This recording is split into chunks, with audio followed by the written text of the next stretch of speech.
As I get closer to 30, I've been thinking about the lessons that my 20s have taught me. And I think one of the biggest ones has to do with friendship betrayal and how those relationships have shaped me. So I've always been the kind of person who's loyal to the people I love. If you're in my life, I'll show up for you every single time. If you're in my heart, I'm gonna be your ride or die. But I think in these friendships, I started to confuse loyalty with self-sacrifice. And when I say self-sacrifice, I mean I was literally willing to throw myself into bad situations to help out my so-called friends. Love is blind in friendship too. And you know what's scary? The people who hurt you usually don't start by hurting you. They start by making you feel safe.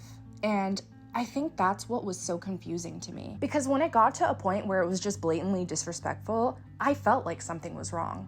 But I just couldn't put my finger on it because this was my friend. This was my safe space. And so when those friendships ended, it just all hit me at once. And it was very overwhelming. I was filled with so much anger, not because of what they did, but because of what I allowed them to do to me. How could I allow them to take advantage of me in this way? How could I allow them to disrespect me like that? How could I allow them to manipulate me into doing things that were so far out of my character? And then I realized maybe that was the issue.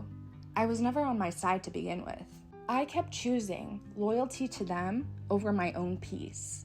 I kept making room for people who actually showed me that they would have never done the same for me. So now let me change the way that I think about this. I have a big heart, and that's not wrong.